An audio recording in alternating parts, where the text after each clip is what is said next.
वालेकुम students, welcome back to my channel. I hope आप सब ठीक होंगे and I would request one thing कि आप इस वीडियो को ज़रूर हायर क्वालिटी में देखें एंड प्लस इस वीडियो को आप मैक्सिमम शेयर करें एंड सब्सक्राइब करें एंड ऑल्सो लाइक करें, कमेंट्स करें। मैं encourage थोड़ा बहुत हो जाऊंगी and I would like to make more such content again. Today's topic is commercial use of micro organisms. मतलब माइक्रो ऑर्गेनिज़म्स जो है इनका हम कमर्शियली इस्तेमाल कैसे करते हैं। तो वेट अ सेकेंड, या microorganisms are used for the large scale production of alcohol। Micro organisms जो है इनका इस्तेमाल हम करते हैं लार्ज स्केल प्रोडक्शन, यानी कि अल्कोहल का जो लार्ज स्केल प्रोडक्शन है, बहुत मतलब इसका हम प्रोडक्शन क्रिएट करते हैं, बनाते हैं किसका, अल्कोहल का, और इसमें माइक्रो ऑर्गेनिज़म्स ही यूज़ होते हैं। वाइन को बनाने में the same alcohol and wine जिसको हम शराब बोलते हैं एंड एसिटिक एसिड जिसको हम विनीगर बोलते हैं। Yeast is used for commercial production of alcohol and wine. Yeast यानी खमीर जो होता है उसका इस्तेमाल हम करते हैं commercial production of alcohol and wine. For this purpose, yeast is grown on natural sugars present in grains like barley, wheat, rice and crushed fruit juices। इस पर्पज़ के लिए इस यीस्ट को ग्रो किया जाता है नेचुरल शुगर्स में जो प्रेजेंट होते हैं ग्रेन्स में, लाइक वी हैव बार्ली हो गया, वीट हो गया, राइस हो गया and crushed fruit juices etcetera. Now activity 1.4, take a 500 ml beaker filled up to 3 and 4 with water, 3 by 4 with water। Okay, आप काम करोगे, आप एक बीकर लाओगे जो 500 ml होगा, ठीक है, एंड उसमें हम पानी को फिल करेंगे अप टू 3 by 4, राइट। पानी डालना है उसमें। Dissolve 2-3 teaspoon of sugar in it. अब इसमें हम डालेंगे 2 से 3 टीस्पून शुगर के।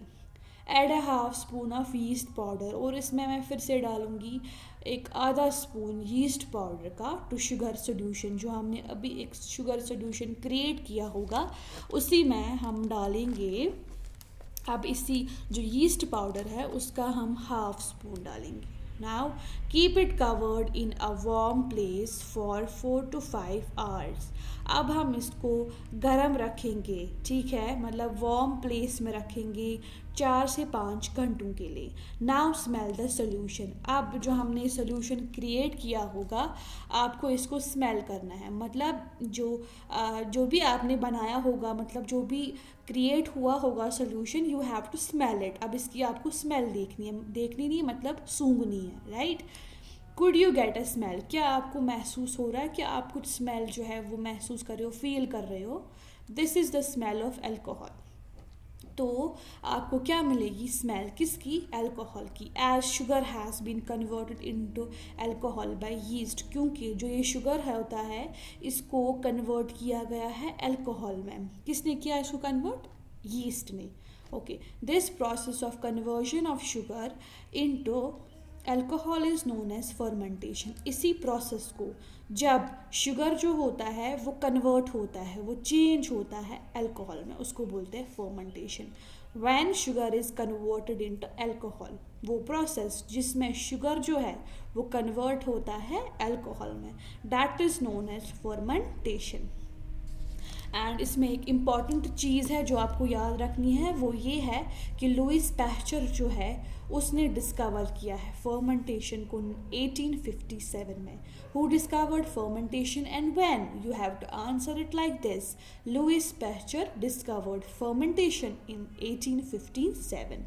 This is very important, you should also remember it. Okay, now इसका जो हमारा second topic, okay, that is medicinal use of micro organisms. किस तरीके से माइक्रो ऑर्गेनिज़म जो है उसका इस्तेमाल हम करते हैं मेडिसिन्स को बनाने के लिए। मेडिसिन्स मतलब जैसे हम दवाइयाँ बनाते हैं, उनमें माइक्रो ऑर्गेनिज़म्स का क्या रोल है वो आपको इस टॉपिक में पढ़ना है। Whenever you fall ill, the doctor may give you some antibiotic tablets. जब भी हम कभी बीमार पड़ते हैं तो डॉक्टर जो है वो हमें कुछ एंटीबायोटिक टेबलेट्स देता है या कैप्सूल्स देता है या इंजेक्शंस देता है सच एज पेनिसिलिन. ओके, तो इस लाइन का मतलब है अगर हम कभी भी बीमार पड़ते हैं तो ऑब्वियसली डॉक्टर जो है वह हमें प्रिस्क्राइब करते हैं कि आप एंटीबायोटिक टेबलेट्स लो, कैप्सूल्स लो या इंजेक्शंस लो, जैसे कि पेनिसिलिन हो गया, right. The source of such medicine is micro organisms.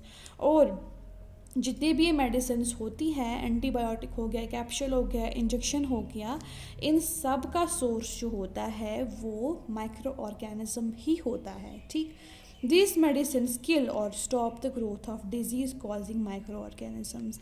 ये मेडिसिन जब हम कंज्यूम करते हैं, जब हम खाते हैं तो ये किल करते हैं, मतलब ये मार डालते हैं, या जितनी भी आपकी डिजीज़ कॉजिंग माइक्रो ऑर्गेनिजम्स आपकी बॉडी में होते हैं उनकी जो ग्रोथ होता है या तो वो उसको स्टॉप करेगा या वो किल करता है, मार डालता है उनको. सच मेडिसिन्स आर कॉल्ड एंटीबायोटिक्स. इन्हीं मेडिसिन्स को हम एंटीबायोटिक्स बोलते हैं. तो एंटीबायोटिक्स क्या हो गया बच्चों? एंटीबायोटिक्स वो मेडिसिन्स होते हैं जो या तो हमारी बॉडी के अंदर जितनी भी डिजीज़ कॉजिंग माइक्रो ऑर्गेनिजम्स होते हैं या तो वो इनको किल करता है या जो उनकी ग्रोथ होता है उनको वो स्टॉप करता है. Such medicines are called antibiotics. These days, a number of antibiotics are being produced from bacteria. आज के टाइम में बहुत सारे एंटीबायोटिक्स जो है वो प्रोड्यूस किए जाते हैं फ्रॉम बैक्टीरिया एंड फंजाई. मतलब बैक्टीरिया और फंजाई से हमें बहुत सारे एंटीबायोटिक्स प्रोड्यूस होते हैं.